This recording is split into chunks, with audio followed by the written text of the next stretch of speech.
My dad called me. His biggest regret for 20 years, gave my brother everything, refused to help me with school or life, then came asking for money after I became successful. So I refused and cut him off. For 20 years straight, my father made it crystal clear I was the mistake he never wanted, while my brother was the golden child who could literally do no wrong. Then karma came knocking and suddenly I'm the favorite son. Here's how it all went down. I'm 28 male, the oldest of two brothers. My younger brother Tyler, 25 male, has been the apple of our dad's eye since the literal day he was born. Me, I was the accident that derailed dad's entire future and ruined everything he'd been working toward. He told me this directly multiple times starting when I was about 8 years old. My parents got pregnant with me when they were both 19. Dad was supposed to go to college on a full baseball scholarship to a Division II school in Ohio. Had serious dreams of making it to the minor leagues, maybe even the majors if things went his way. Then Mom got pregnant with me and suddenly Dad's entire carefully planned future evaporated like morning fog on a summer day. He dropped out of community college where he'd been taking general education courses before the scholarship was set to start that fall. Got a job at a manufacturing plant making automotive parts. Worked his way up to shift supervisor over the years, but it was never what he wanted. And he made absolutely sure I knew that every single day of my childhood. The plant work was brutal. 12-hour shifts in a loud factory where the temperature hit 90 degrees in summer. Dad would come home exhausted, smelling like metal shavings and machine oil.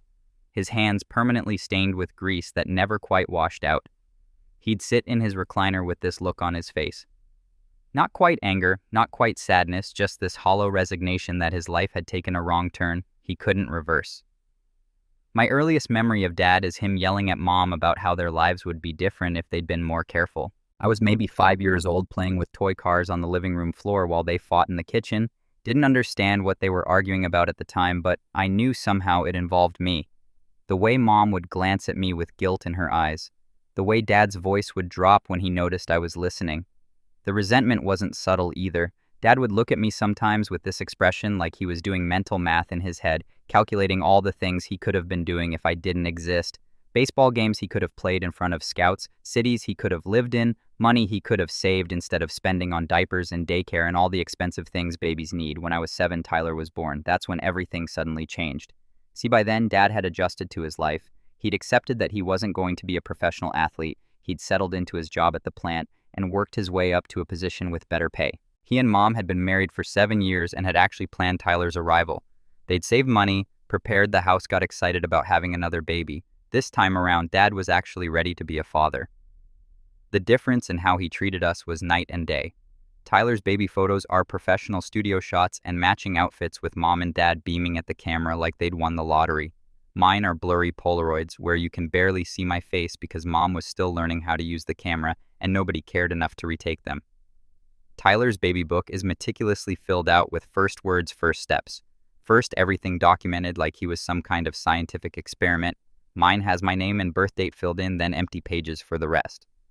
When Tyler was old enough to walk, Dad started teaching him baseball in the backyard. Would spend hours out there every evening and weekend showing him how to grip a bat properly, how to throw a fast ball with the right wrist snap, proper batting stance at the plate. I'd watch from my bedroom window, wondering why Dad never wanted to teach me those things when I'd asked years earlier. One time when I was about 10, I asked if I could join them for batting practice. Dad looked at me like I'd suggested something completely ridiculous and said Tyler was still learning the basics. Maybe when he got better and needed more challenging pitching, I could throw to him for practice. Translation: you're not worth teaching, but you can be useful as equipment when we need you. That became the pattern for pretty much everything. Tyler got attention, instruction, encouragement, one-on-one time. I got assigned chores and told to stay out of the way. School events really highlighted the stark difference in treatment. When Tyler had kindergarten graduation, which, let's be honest, isn't really a graduation, it's just kids walking across a gym. Dad took the afternoon off work, showed up with a video camera and recorded the entire ceremony. He was right up front waving and giving Tyler thumbs up, staying after to talk with the teachers about Tyler's incredible progress in learning his ABCs. When I graduated middle school with honors, actual academic achievement, not just finishing kindergarten, Dad said he couldn't get off work and didn't even ask how it went when he got home that night. Just walked in, grabbed dinner, and asked Tyler about his baseball practice. I could have walked across that stage naked, and Dad wouldn't have known because he wasn't there. Tyler's first little league game. Dad was there an hour early to help set up the field and drag the bases. Stayed after to talk with coaches about Tyler's natural talent and advanced baseball IQ, even though Tyler had struck out twice. Bought ice cream on the way home to celebrate, even though Tyler's team lost 7-2. The whole evening was about Tyler being part of a team and learning sportsmanship and all that parent stuff. My first high school football game where I actually played in the fourth quarter as a backup linebacker. Dad didn't come. Said he was tired from work and football wasn't really his sport anyway. Never mind that I'd been excited all week about finally getting on the field. Never mind that I'd specifically asked him to be there. He was tired and football wasn't baseball, so it didn't matter. The excuses were always the same too. He was tired from work. He had things to do around the house. Football wasn't as interesting as baseball. Band concerts were too long. Academic competitions were boring, but baseball games for Tyler. Suddenly, Dad had endless energy and interest. Suddenly, he could take time off work. Suddenly, sitting on metal bleachers for 3 hours was no problem at all. Mom tried to balance things out, bless her heart. She was working full-time as a dental assistant and didn't have enough hours in the day to make up for Dad's obvious favoritism. She'd come to some of my stuff when she could always looking exhausted and guilty that Dad wasn't there. She'd apologize quietly, make excuses for him, promise he'd make the next one. He never did. "Your father loves you," she'd say every single time. "He just shows it differently. That's not showing love differently. That's not showing love at all." The verbal stuff got progressively worse as I got older and could actually understand what he was saying. Around 12 years old, Dad started making these comments about how I needed to justify my existence by being useful to the family, how Tyler was the son he'd actually wanted and planned for, while I was just the consequence of bad timing and worse decisions. One night at dinner when I was 13, I mentioned getting a B+ on a really difficult algebra test. Had studied for hours. The class average was a C-, and I was genuinely proud of pulling a B+. Dad's response was to turn to 8-year-old Tyler and say, "See how your brother settles for good enough. You'll do better than that. You'll aim for perfection." Tyler was 8, hadn't even taken an algebra test, probably didn't even know what algebra was, but Dad still used my actual accomplishment as a teaching moment for why Tyler should exceed me in every possible way. When I made the varsity football team sophomore year as a backup linebacker, which was actually impressive because sophomores rarely made varsity, Dad's reaction was to ask if they were short on players that year. Like the only way I could have made the team was if nobody else wanted to play. When Tyler made the traveling baseball team in 6th grade, which was basically just kids whose parents could afford the fees, Dad threw him a whole party and invited all the neighbors. The message was clear and absolutely consistent. Tyler's achievements mattered and deserved celebration. Mine were footnotes at best, embarrassments at worst. I dealt with it the way a lot of ignored kids do. I stopped trying to get Dad's attention and focused on becoming completely self-sufficient. Got my first real job at 15 washing dishes at a diner called Rosie's, about 2 miles from our house.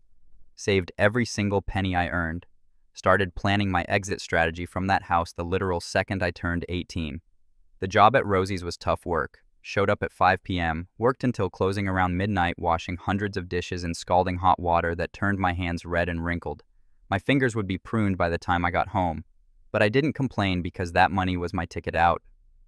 Dad seemed actually relieved when I started working. One less expense he had to cover. Told me since I was earning money now, I should start contributing to household expenses. Started charging me $200 a month for rent as soon as I turned 16 and got my driver's license. Let me repeat that. My father charged his 16-year-old son rent to live in his own childhood home. Tyler never paid rent. Not when he turned 16, not when he turned 18, not when he was still living at home at 23 years old. But I had to contribute starting at 16 because apparently my existence was such a burden that I needed to start paying them back for the privilege of raising me. The financial double standard was absolutely constant. When my car broke down junior year, this beat-up Honda Civic I'd bought for $900 from a coworker's cousin. Dad said I'd have to figure it out myself since I had a job and should learn about car repairs. I ended up spending $300 I'd saved for college application fees to get the alternator replaced. When Tyler wanted a car for his 16th birthday, Dad co-signed a loan for a nearly new Ford Focus and helped make the monthly payments for the first year until Tyler got established. Tyler got established by totaling that Ford Focus 6 months later, driving too fast in the rain. Dad's reaction: "Accidents happen, let's get you something else." They bought him another car. College was the exact same story, just with bigger numbers that made the inequality even more obvious.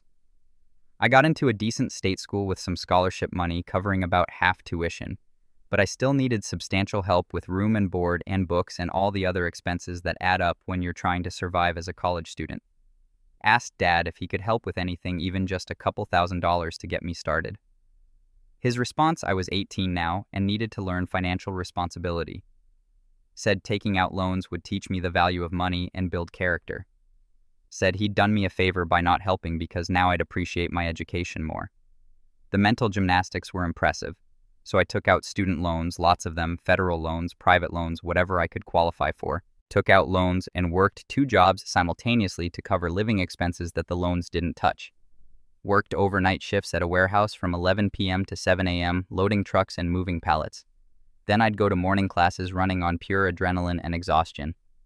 Weekend shifts at a coffee shop from 6 a.m. to 2 p.m. meant I basically never had a day off. Functioned on 4 hours of sleep most days, sometimes less. My roommate freshman year thought I was a ghost because I was never there when he was awake. I'd come back to the dorm at 8 a.m., sleep until noon, go to afternoon classes, study until my shift started, then do it all over again. The bags under my eyes were so dark people asked if I was sick. Ate ramen and peanut butter sandwiches for probably 70% of my meals. Learned to make ramen interesting by adding whatever cheap vegetables were on sale. Frozen peas, canned corn, whatever. Peanut butter sandwiches on the cheapest white bread imaginable became my primary source of protein. My diet was approximately 60% carbs, 30% cheap protein, and 10% whatever vitamins I could get from the occasional banana. Wore the same 6 outfits over and over because I couldn't afford new clothes. Same 2 pairs of jeans alternating all week. Same 4 t-shirts in rotation. 1 decent shirt for presentations. My shoes literally had holes in the soles that I covered with duct tape because buying new ones meant choosing between shoes and textbooks. Watched other students go out on weekends, take spring break trips, join clubs and organizations. I couldn't afford any of it. Couldn't afford the dues. Couldn't afford the time away from work. Couldn't afford to be a normal college student doing normal college things. Tyler got into the same state school 3 years later with significantly worse grades and 0 scholarship money. His GPA was barely above the minimum admission requirement. His SAT scores were mediocre at best.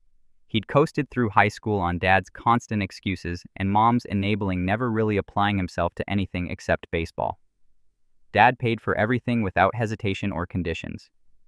Full tuition, every penny, room and board in the newer dorms with air conditioning and private bathrooms. The premium meal plan with unlimited swipes. All his textbooks purchased new from the campus bookstore instead of used or rented. Even gave him $500 a month in spending money for going out with friends, buying whatever he wanted, living the actual college experience. Tyler joined a fraternity freshman year, $4,000 in dues that dad paid without blinking. Went on spring break trips to Cancun and Miami that cost thousands more. Had a car on campus sophomore year, something most students couldn't afford. While I'd been eating ramen and working overnight, Tyler was living the college life that exists in movies and TV shows. When I asked why Tyler got a free ride while I had to take out $30,000 in loans that I'd be paying off for the next decade, Dad had his justification ready. Said Tyler had more potential and it was worth investing in his future since he'd likely go on to do great things. Said I was already established with my engineering program and work history, so I didn't need help anymore. Said the loans would make me appreciate my degree more when I finally paid them off. Established potential appreciation. All these words that basically meant Tyler is worth spending money on and you're not. I was a 21-year-old college student eating peanut butter sandwiches twice a day while working overnight shifts and going to classes exhausted. Tyler was 21 later and attending fraternity parties 3 nights a week with Dad's money. That was Dad's definition of us being in different positions that justified the completely unequal treatment. That's when I realized Dad wasn't ever going to see me as anything other than the mistake that derailed his life. Nothing I accomplished would matter, because in his eyes, I wasn't supposed to exist in the first place. I was a living reminder of everything he'd given up. So I stopped expecting anything from him. Stopped calling home except when Mom answered the phone. Stopped coming back for holidays unless Mom specifically asked. And even then, I'd make excuses. Built a life that had absolutely nothing to do with Dad's approval because I was never going to get it anyway. I graduated college with a degree in mechanical engineering and a job offer already lined up before my final semester even ended. Got hired by a reputable manufacturing company in another state designing production equipment and automation systems for automotive assembly lines. The starting salary was decent, nothing spectacular, but enough to finally feel like I could breathe financially for the first time in years. Packed up my beat-up Honda Civic with everything I owned, which fit in the car pretty easily since I didn't own much beyond clothes, a laptop, some engineering textbooks, and basic kitchen supplies, and moved 8 hours away without any fanfare. Barely even said goodbye beyond a quick text to Mom, letting her know I'd arrived safely. Started building the life I actually wanted instead of trying to fit into the one Dad had decided I wasn't worthy of being part of. The job was good. Nothing glamorous, but solid pay around $45,000 to start with decent benefits and clear room for advancement if I worked hard. I could afford my own apartment without needing roommates to split rent. Could buy groceries and eat real meals instead of surviving on ramen and peanut butter. Could start making actual payments on those student loans instead of just watching the interest accumulate month after month while I struggled. Meanwhile, Tyler bounced around for several years after college like a pinball in a machine. Got a business degree but couldn't hold down a job for more than 6 months at a time. Tried selling insurance, hated it within 3 months and quit. Tried real estate, attended one training class and decided it wasn't for him. Worked at a car dealership selling sedans. Got fired after 6 months for missing too many days and showing up late constantly. Every single failed job, Dad had ready-made excuses. The boss was unreasonable and didn't appreciate Tyler's potential. The insurance industry was struggling because of market conditions. Real estate required too much self-motivation and Tyler needed more structure. The car dealership had impossible sales quotas that nobody could meet. Always someone else's fault, always external circumstances. Never Tyler's responsibility. But when I changed jobs after 2 years to get a better position with more pay and better projects, Dad said I was being flaky and needed to learn commitment. Said job hopping looked bad on a resume. Said employers wanted loyalty. This from the same man who made excuses for Tyler quitting 3 different jobs in 18 months. By the time I was 25, I'd gotten recruited to a major aerospace company based in the Southwest. Good salary, great benefits, interesting work on projects that actually mattered. Started working on military contracts, defense systems, satellite components. Bought my first house, small 2-bedroom starter home, but it was mine. No roommates, no landlord, just my name on the deed. Around the same time, Tyler moved back in with our parents after his girlfriend kicked him out of her apartment for not paying rent. He was 22 years old, unemployed for the 3rd time in his many years, and crashing in his old childhood bedroom, playing video games 18 hours a day while Dad kept insisting he was between opportunities and figuring out his path. I visited Mom for her birthday that year. First time I'd been home in almost 18 months because I'd been actively avoiding going back. Walked in and found Tyler on the couch in the same sweatpants he'd probably been wearing for 4 days playing video games at 2 o'clock in the afternoon on a Tuesday. Asked what he was up to and he said he was networking online and exploring entrepreneurial opportunities. He was playing Call of Duty with a bag of chips on his stomach and hadn't showered in what looked like multiple days based on his hair. Dad came home from work and immediately lit up seeing Tyler like someone had switched on a light bulb. Didn't even acknowledge me for the first 10 full minutes. When he finally said hello, it was just a quick nod before he went right back to asking Tyler about his job search and whether he'd heard back from any applications yet. That night at dinner, Dad went on and on about how proud he was of Tyler for taking his time to find the right opportunity instead of jumping at the first thing available and settling like some people do. Actually looked right at me when he said the settling part. I'd just been promoted to senior engineer, was making more money than Dad had ever earned in his entire career, owned my own house while Tyler was unemployed and living in his childhood bedroom at 22. But somehow I was the one settling by Dad's logic. That was the last family dinner I attended for 2 full years. Then things started really changing in my favor. I got recruited by a major defense contractor operating out of Virginia. Huge salary bump, nearly double what I'd been making. Stock options that would vest over 5 years. Company car. Moving expenses paid in full. The kind of job that gets your name mentioned in industry trade publications and conference programs. Started traveling for work constantly, meeting with military brass and government officials about weapon systems contracts worth hundreds of millions of dollars. Attended Pentagon briefings, reviewed classified specifications, the whole 9 yards. It was intense and stressful, but also incredibly validating to be trusted with that level of responsibility. Didn't tell my parents about any of it. Mom would occasionally hear through friends or distant relatives who'd seen something online and call to congratulate me, but I kept Dad on a strict information diet. He hadn't cared about my successes for the previous 25 years of my life, so why should he suddenly get to hear about them now?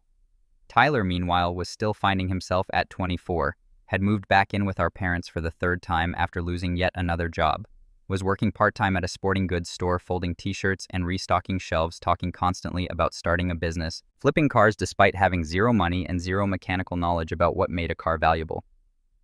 Dad was still making excuses for him like it was his full-time job.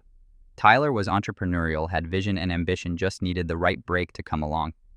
Meanwhile, I was dismissed as the boring corporate engineer who'd chosen a safe, predictable path instead of taking risks and chasing dreams like Tyler allegedly was.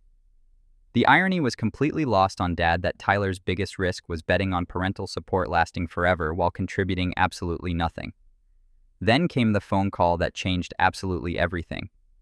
I was 27 years old. Mom called me at work one Thursday afternoon, crying so hard I could barely understand what she was saying. Immediately made me think something terrible had happened. Turned out Dad had suffered a serious heart attack at the manufacturing plant. Collapsed on the factory floor during his shift. Not fatal, but serious enough to require emergency surgery and months of recovery afterward. I drove home that weekend 8 hours straight through. Dad was still in the hospital recovering from the emergency procedure. Went to see him in the cardiac unit. He looked smaller than I remembered, older, tired. All that anger and resentment he'd carried around for decades had physically worn him down. He didn't apologize for anything. Didn't acknowledge the years of blatant favoritism and emotional cruelty. Just said he was glad I came and asked surface-level questions about my job. Small talk, weather-level conversation like we were distant acquaintances catching up instead of father and son dealing with a life-threatening medical emergency. I kept the visit short and professional. Told Mom I'd help with medical bills if insurance didn't cover everything. Then drove back to my life 8 hours away. The heart attack forced Dad into early retirement. Couldn't physically handle the demanding shift supervisor job anymore. His pension and disability payments covered basic living expenses, but their retirement situation was significantly tighter than they'd planned. Mom was still working at the dental office, but they were cutting expenses everywhere they could. Tyler still lived with them, rent-free, still wasn't contributing financially in any meaningful way. Still was pursuing his entrepreneurial dreams, which mostly involved watching business podcasts on YouTube and posting motivational quotes on social media about hustle culture and grinding while working 15 hours a week at the sporting goods store. 6 months after the heart attack, Dad called me directly for the first time in literally years. I almost didn't answer because I saw his name on the caller ID and my immediate instinct was to decline it. "Hey," he said, voice awkward and uncertain. "How have you been?" "Fine, what do you need?" He stumbled through uncomfortable small talk for about a minute before finally getting to the actual point of the call. They were having serious financial trouble. Medical bills were piling up faster than they could pay them. Mom's hours had been cut at the dental office. Tyler was still looking for a good full-time opportunity. Could I help them out financially? The sheer audacity was absolutely breathtaking. 27 years of being treated like a burden and an unwanted mistake, and now he wanted money from me. "How much are we talking?" I asked. "Well, we're about $15,000 behind on various bills. The house payment is 3 months late. Medical bills are probably another $8,000. And the credit cards we used for expenses are maxed out. How much has Tyler contributed to this dead silence on the phone? He's between jobs right now. You know that. And he's got his own expenses. He's trying to get his car flipping business started, so nothing. Tyler's contributed absolutely nothing to the household. That's not fair. He's in a different position than you are. You've got that big corporate job with the defense contractor. The job I paid for myself with student loans, I'm still paying off. The career I built while Tyler got a completely free ride through college and still somehow couldn't figure out how to be a functioning adult." More uncomfortable silence. "I just thought family helps family out in tough times." The phrase actually made me laugh out loud. Actually laugh. Bitter and sharp and humorless. Family helps family. That's rich coming from you. Where was family when I was working 2 jobs to afford textbooks? Where was family when my car died and I had to figure it out completely alone? Where was family at my graduation, my promotion, any single moment in my life that actually mattered? I know I wasn't perfect. You weren't a father, not to me. You made it very clear for my entire childhood and adult life that I was the mistake that ruined your plans. So here's what I'm going to do. Nothing. Absolutely nothing. I'm going to do exactly what you did for me. Figure it out yourself. I hung up before he could respond. Mom called about an hour later, crying harder than she'd cried when Dad had the heart attack. I told her calmly that I'd pay her medical bills directly if she sent me the statements, but I wasn't giving Dad a single penny. She could come stay with me if she wanted to leave him, but I was completely done pretending we were a functional family. She said I was being cruel and heartless. Maybe I was, but I learned cruelty from an absolute expert. The house went into foreclosure proceedings 3 months later. Mom and Dad had to move into a small 2-bedroom apartment in a less desirable part of town. Tyler moved right along with them because he still had nowhere else to go and absolutely no money to live independently. My career kept climbing steadily upward. Got promoted to program director overseeing multiple major contracts. Was managing a team of 40 engineers working on a $500 million missile defense project. Got written up in industry journals and trade publications. Gave keynote presentations at engineering conferences. Everything Dad could have been proud of if he'd ever actually seen me as worthwhile instead of as the accident that derailed his baseball dreams. Then came the event that brought absolutely everything to a head. I won a major industry achievement award from the National Defense Industrial Association. Huge deal in the aerospace and defense sector. Came with a formal ceremony at a hotel in Washington, D.C., national recognition in the industry, and a significant cash prize of $50,000. The kind of accomplishment that gets announced in press releases and mentioned in industry publications for months afterward. The day after the public announcement, Dad called my cell phone. I saw his name and almost sent it to voicemail out of habit. Saw the news about your award, he said, trying to sound casual and proud. That's really something impressive. Thanks, I replied flatly. Your mother and I would love to come to the ceremony, support you. When is it scheduled for? The ceremony was in 6 weeks. I hadn't planned on inviting them. Hadn't even told them I'd been nominated months earlier. It's invitation only. Small venue, limited capacity. Well, surely you can get your own parents in. We'd love to be there to support you and see you get recognized for your work. That word support coming from him felt like an actual physical slap across the face. Why, I asked simply. What do you mean, why you're my son? I want to see you get recognized for your accomplishments. Where was that energy for the last 27 years of my life? He got immediately defensive, as I knew he would. Started listing times he'd allegedly supported me. Came to some football games when he could get away from work. Helped me move into my first apartment once. Basic, bare minimum dad stuff that he somehow thought balanced out decades of systematic emotional neglect and favoritism. You told me I was a mistake, I said quietly but firmly multiple times. Starting when I was 8 years old. You said Tyler was the son you'd actually wanted and planned for. You paid for his entire life, college, cars, rent, everything. While I worked for every single thing I got, you made it very clear where I stood in this family.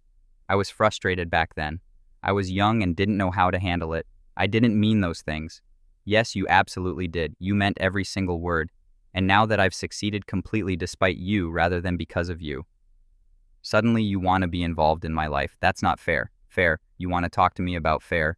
You charged me rent at 16 years old. You refused to help with college expenses. You skipped my graduation. You've missed every important moment of my life because you were too busy worshiping Tyler and making excuses for his failures.